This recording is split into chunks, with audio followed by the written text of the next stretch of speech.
मैं हूं आपका दोस्त मोहम्मद अली खिजर और आज की इस वीडियो में अठराक की बीमारी की रूहानी वजूहात के मुतल्लिक़ कुछ मालूमात आपकी खिदमत में पेश कर रहा हूं।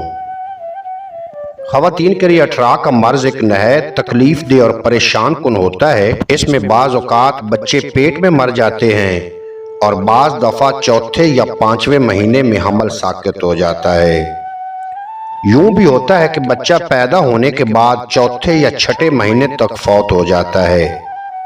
पैदा होकर मरने वाले बच्चे आम तौर पर सब्ज़ रंग के दस्त करते हुए जान से हार जाते हैं और मरने के बाद इस बच्चे का सारा जिस्म सब्ज़ पड़ जाता है। अक्सर ख़वातीन में इस तरह का अठराक पाया जाता है कि हमल लड़के का हो तो साक़ित हो जाता है और अगर लड़की का हो तो परवान भी चढ़ जाता है और बच्ची की पैदाइश नॉर्मल होती है और बाज़ अठराक का मर्ज इसके बिल्कुल बरअक्स होता है।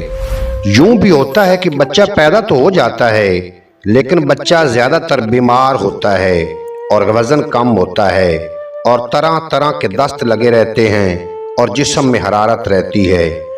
यूं लगता है कि बच्चे को बुखार हो। ऐसी सूरत में माँ और बच्चा दोनों बीमार रहते हैं। औरतों में पाए जाने वाली अठराक की अलामात यूं हैं: जिस्म पर नीले रंग के निशान पड़ जाना, माहवारी खराब रहना, शदीद तकलीफ रहना, जिस्म में सुस्ती और कमजोरी, कमर में दर्द, हाथों और सर का सुन्न हो जाना, बुरे बुरे ख्वाब का आना, तिब्बी तौर पर मियाँ बीवी दोनों ठीक होने के बावजूद औलाद का पैदा न होना। अगर कोई खतून ऐसी अलामात महसूस करती है तो उसे किसी रूहानी मालिज से तशखीस करवा लेनी चाहिए। रूहानी इलाज के बाद डॉक्टरी इलाज भी फ़ायदा देगा। जो अदवायात पहले असर नहीं करती थीं अब मुकम्मल फ़ायदा करेंगी। ये मर्ज़ अक्सर अठराक ज़दा औरतों से दूसरी औरतों में और बच्चों में मुंतकिल हो जाता है। ये मर्ज़ नौजवान गैर शादीशुदा लड़कियों में भी देखी गई है।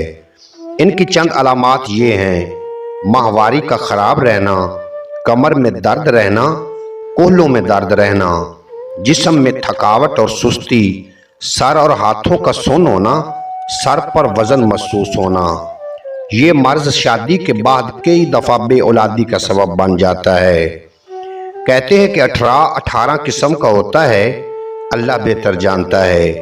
कोई मुखालिफ जादू से भी ये मसाइल पैदा कर सकता है और जिन्नात के असर से भी ऐसी तकलीफ हो सकती है। तिब्बी और कुदरती वजूहात भी इस मर्ज़ का बायस बन सकती हैं, लेकिन असल वजह तशखीस कोई रूहानी मालिज ही बता सकता है। अगर आपको या आपके अहले खाना, रिश्तेदारों और दोस्त अहबाब ऐसी तकलीफ में मुब्तला हैं और उनको भी चाहिए कि फ़ौरन अपने किसी मालिज से रब्ता करें ताकि बर वक्त इनकी तशखीस हो सके। उम्मीद है आज की यह मुख्तसर वीडियो आपको पसंद आएगी। अगर वीडियो पसंद आई हो तो चैनल को सब्सक्राइब फरमा के बेल नोटिफिकेशन को प्रेस करना ताकि मुस्तकबिल में अपलोड होने वाली तमाम वीडियो बर वक्त आप तक पहुंचती रहें।